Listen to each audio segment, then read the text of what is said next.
Okay, I do want to give a corrective word to myself, or just a balancing word in the last video. First of all, Ivan, again, I love you. I can see Christ in you, especially in the last couple of videos you've done.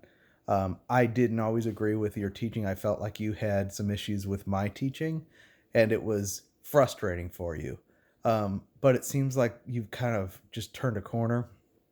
And now, what I want to say is that I do not advocate a culture of rebuke, correction, separation, inquisition. That's what this can turn into. And we, like Lily says, we are on a grace journey and we have to give people room to grow. And all of us start as legalists, so we will resist something that sounds uh, radical to our mind. We will resist. And it is up for the grace teachers to be sensitive to that and give people room to grow. And that's why Paul said, I fill up my flesh that which is behind the afflictions of Christ in my body's sake for his church. And he said, through much struggling and suffering, he was bearing afflictions so that the saints could grow in the truth. There was no way that they were going to naturally accept the things. The things of the Spirit are foolishness to the natural man. So there has to be a hurdle that's overcome, and somebody has to pay the price and keep contending for the truth and being gentle and easy to entreat. And, Ivan used to come on my wall and he had clearly struggled with my teachings, but he never cast shade on me or was manipulative or tale bearing or anything. I saw an honest seeker of truth. So I never corrected him real strongly. I just did my best to keep that door open. Others come and they're clearly trolls and I have to delete them, you know. Now, what we can do, and no, we have to encourage people that we see, like Greg and Lily were on his video that gave this other person a problem because it seemed like a mixed message.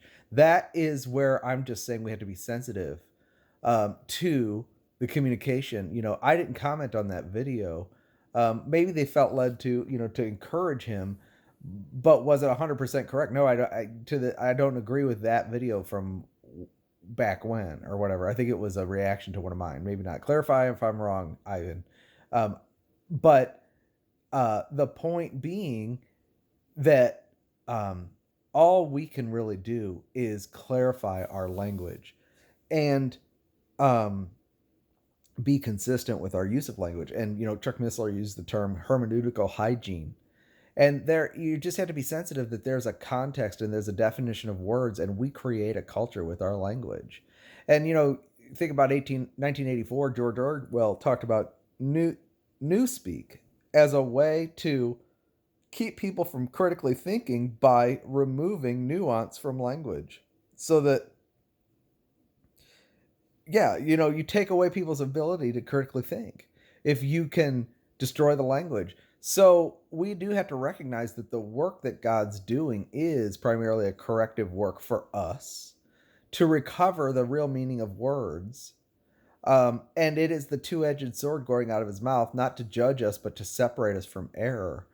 And we need to submit to that. We really do need to be sensitive to how we use words and in what context and how we're perceived to be using words. And then also what we're perceived to endorse.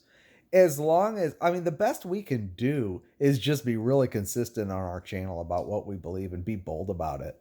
And then by the leading of the Spirit, he's going to have us be open to some and closed to others, and rebuke some and not rebuke others. That is not always political. I'm just saying that that's how it's perceived sometimes, and so we need to be careful. If we're just being magnanimous for the sake of being a nice guy, that's not going to help. But we do have to walk in love and encourage people too. So there's no rule that you can apply, but what you can apply is I'm going to be a Nazi about my language. How am I using words? Is that correct? Or is that old works loaded baggage, And then the other thing is, well, yeah, in some cases, there's some channels we have to separate ourselves from, but you know what? Like, for example, the one I often talk about, which I still haven't mentioned her name, I watched her for 2 months before I ever even reacted. Um, I was very slow on that one to even say anything, for various reasons probably, but that was the way this goes. So we have to be slow to speak, especially as teachers. Um, and yet we speak all the time, but we have to consider a matter and figure out where someone is and be led by the Spirit. And, you know, for Binky's sake, I totally understand what you're saying, but on the other hand, you do have to trust the Holy Spirit in people. You have to trust that if see, here's where, if you say someone is genuinely regenerated, then that means they have the Holy Spirit in them, and he will bring them into all truth, and you have to believe that for people. And so, yes, we are to keep an eye out for wolves in sheep clothing and believers who really aren't believers and don't believe and have loaded the word believe with and made it into a work and stuff like that. Absolutely. But on the other hand, if we identify someone that is genuinely a believer and is genuinely pursuing the truth and yet is incorrect, our language and tone towards that has to be totally different than if it's an unbeliever or a wolf in sheep's clothing. And the fact is, the matter is that the Lord's sharp two-edged sword is going forth and making these distinctions for us now that he couldn't have made 10 years ago or 5 years ago. It's new to all of us. So that means we are all in a process of learning, and we have to let people, grow into it. But if they consistently resist the truth, then turn. And if you've got a personal thing with somebody and you're going back and forth, that's its own thing sometimes. So all I can go by is what someone publicly professes. And then if their profession is incorrect or consistently wrong or consistently against the truth, then I'll mark them and watch them and maybe avoid them. And then over time, I'll start to see, where is the Holy Spirit working there? Are they able to take correction? Are they adjusting? Or are they just hardening themselves in a wolf like crouch, ready to devour? Okay, hopefully that helps.